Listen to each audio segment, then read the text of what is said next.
Hai, selamat datang di channel saya. Saya Ridel Suramas dan kali ini saya akan menjelaskan kepada teman-teman cara untuk mengatasi art block.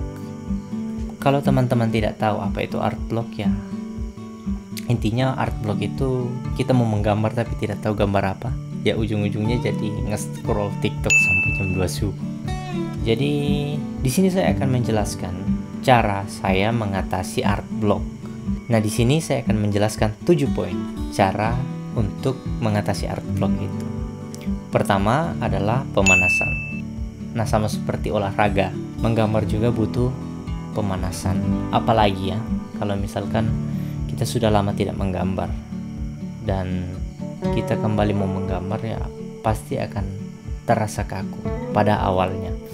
Nah, disitulah kita butuh yang namanya pemanasan, ya sekedar mencoret-coret, membuat pola seperti pattern begitu, atau menggambar doodle, atau menggambar objek-objek yang ada di sekitar kita. Itu sebagai salah satu pemanasan yang baik sebelum kita menggambar. Itu yang pertama. Yang kedua adalah memperkaya referensi. Biasanya karena kita mengalami art block atau kebuntuan dalam hal inspirasi karena kita tidak cukup banyak referensi.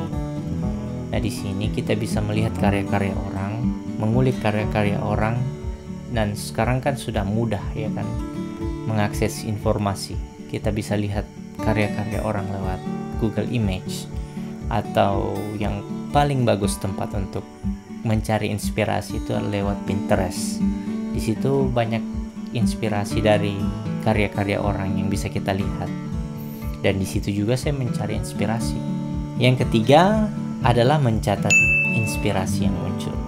Nah, biasanya kan inspirasi itu muncul di waktu yang tidak tepat, bahkan inspirasi kadang muncul secara tiba-tiba.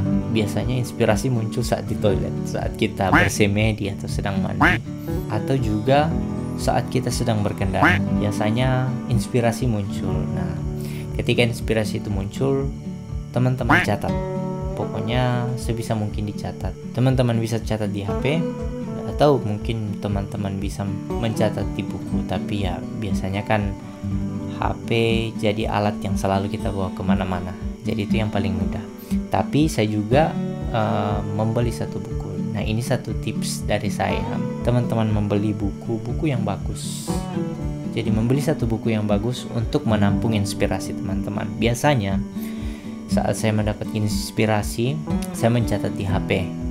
Nah, lalu saat saya buka kembali, saat saya akan mengeksekusi, saat inspirasi ini saya akan jadikan sebuah karya, saya akan menuliskan di buku yang saya sudah siapkan untuk merancang karya yang akan saya buat dari inspirasi yang saya dapat. Jadi itu salah satu latihan juga untuk kita meningkatkan kreativitas seperti itu.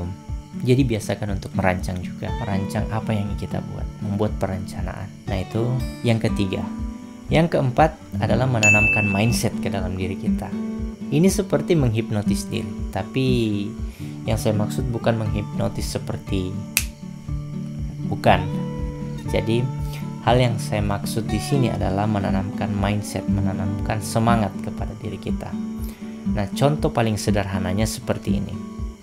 Hal yang paling dekat dengan kita, sosial media misalkan, seperti YouTube atau Instagram, TikTok. Contohnya misalkan saat kita berada di YouTube, kita mencari dan menonton video tentang video game. Nah, YouTube akan mencatat aktivitas kita dan akan mengidentifikasi bahwa kita punya minat di video-video tentang video game. Nah, maka YouTube akan merekomendasikan video-video tentang video game lebih banyak lagi. Akan muncul di tab rekomendasi, bahkan muncul di beranda YouTube kita. Bakalan banyak muncul video-video menggambar. Itu untuk membuat kita tetap bertahan untuk menonton di YouTube. Nah, begitupun juga dengan di Instagram, di bagian explore Instagram, dan juga di FYP TikTok. Nah, seperti itu. Dan seperti itu jugalah yang saya maksud dengan mindset.